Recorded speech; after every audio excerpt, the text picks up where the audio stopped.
क्या इजराइल पर फिर फटने जा रही है ईरान की मिसाइल?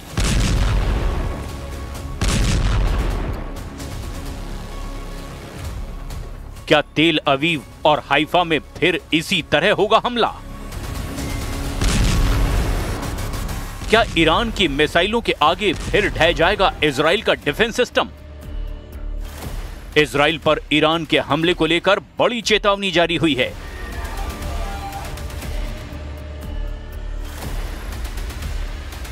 इजराइल में विपक्ष के सांसद और पूर्व रक्षा मंत्री एविगडोर लिबरमैन ने कहा है कि 13 अक्टूबर से पहले ईरान इजराइल पर हमला कर सकता है। लिबरमैन का दावा है कि ईरान का सरप्राइज अटैक सुकोत त्योहार की छुट्टियों के दौरान हो सकता है। इजराइल में सुकोत त्योहार 7 दिन तक चलता है। इसीलिए लिबरमैन ने कहा है कि 6 अक्टूबर से 13 अक्टूबर तक इजराइल के लोगों को बम शेल्टर के पास रहना होगा। एक तरह से एविगडोर लिबरमैन ने इजराइल में ईरान का खौफ फैला दिया है। यानी इजराइल में इस वक्त ईरान की मिसाइलों का सायरन बजने लगा है। इजराइल की सेना को इस बात का एहसास है कि जून में हुए युद्ध के बाद ईरान ने अपना हथियार गोदाम भर लिया है। इजराइल को भी अमेरिका से हजारों बंकर बस्टर बम सप्लाई हो चुके हैं। इसीलिए अगला ट्रिगर कौन दबाएगा, नए युद्ध का फैसला यही बात करेगी। एविगडोर लिबरमैन ने कहा कि ईरान इजराइल से बदला लेना चाहता है, इसीलिए इजराइल को ईरान पर फिर से पहले हमला कर देना चाहिए। ईरान बदला जरूर लेगा, इजराइल पहले हमला करे। इसमें कोई शक नहीं कि नेतन्याहू बहुत दबाव में हैं। एविगडोर लिबरमैन जिस तरह से ईरान को ललकार रहे हैं, उससे लगता है कि नेतन्याहू को कोई फैसला लेना ही होगा, क्योंकि अब इजराइल के अंदर ईरान से फिर युद्ध करने का प्रेशर बढ़ने लगा है। लिबरमैन इजराइल में विपक्ष की पार्टी इजराइल बेतिनू के प्रमुख हैं। उनका कहना है कि ईरान को रोकने के लिए इजराइल के पास कोई और रास्ता नहीं है। इसीलिए ईरान के बचे हुए परमाणु और मिसाइल ठिकानों को पूरी तरह बर्बाद कर देना चाहिए, और ये भी कि वो खुद मोसाद से कहेंगे कि ईरान में सत्ता बदलने के लिए काम किया जाए।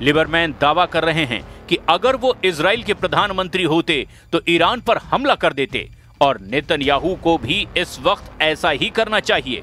वैसे 13 जून को ईरान पर हमला करके नेतन्याहू ने यही करने की कोशिश की थी, और वो अपने मिशन में पूरी तरह फेल साबित हुए थे।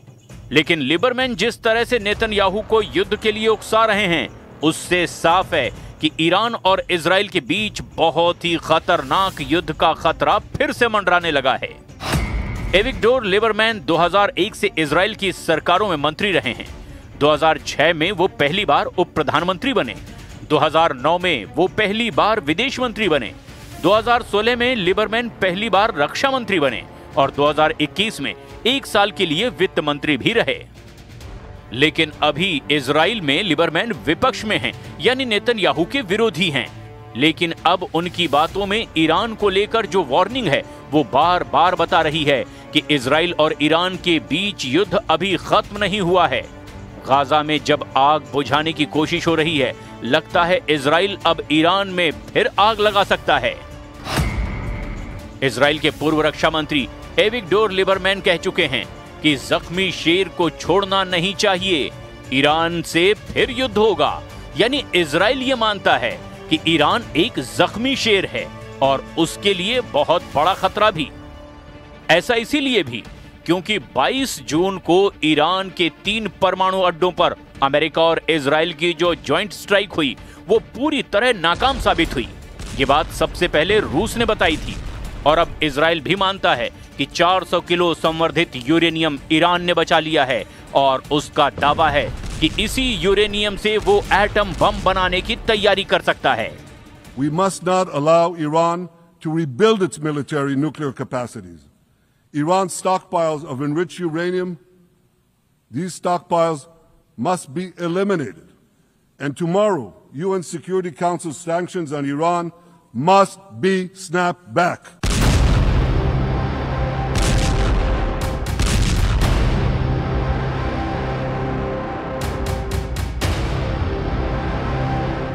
नेतन्याहू के डर ने इजराइल के पूर्व रक्षा मंत्री, वित्त मंत्री और विदेश मंत्री के साथ पूर्व उप प्रधानमंत्री एविगडोर लिबरमैन को बड़ी ताकत दे दी है।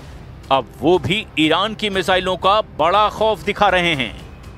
लिबरमैन कह चुके हैं कि मैं सबसे ज्यादा ईरान की बैलिस्टिक मिसाइलों को लेकर परेशान हूं। ईरान की सिर्फ 26 मिसाइलें इजराइल पर गिरी हैं और उन्होंने बेतहाशा तबाही मचाई है।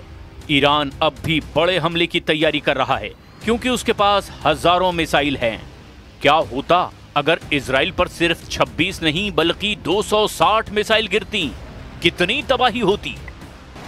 ईरान ने इजराइल के खिलाफ करीब 600 मिसाइल दागी थी, 1000 से ज्यादा ड्रोन लॉन्च किए थे और इन हमलों में इजराइल के 29 लोगों की मौत हुई जबकि 3000 से ज्यादा लोग घायल हुए। उनके मुकाबले में इजराइल ने ईरान में 900 टारगेट्स पर 4000 से ज्यादा बम गिराए और इन हमलों में ईरान के 1060 से ज्यादा लोगों की मौत हुई। लेकिन इजराइल के शहरों और खासकर मिलिट्री अड्डों पर जिस तरह से ईरान की मिसाइल गिरी, उसने इजराइल के मिसाइल डिफेंस सिस्टम को पूरी तरह नाकाम साबित कर दिया। इसके बाद सीज फायर से पहले ईरान ने कतर में भी अमेरिका के मिलिट्री बेस को नहीं बख्शा। यानी ईरान ने बता दिया कि उस पर हमला हुआ तो जवाब जरूर मिलेगा।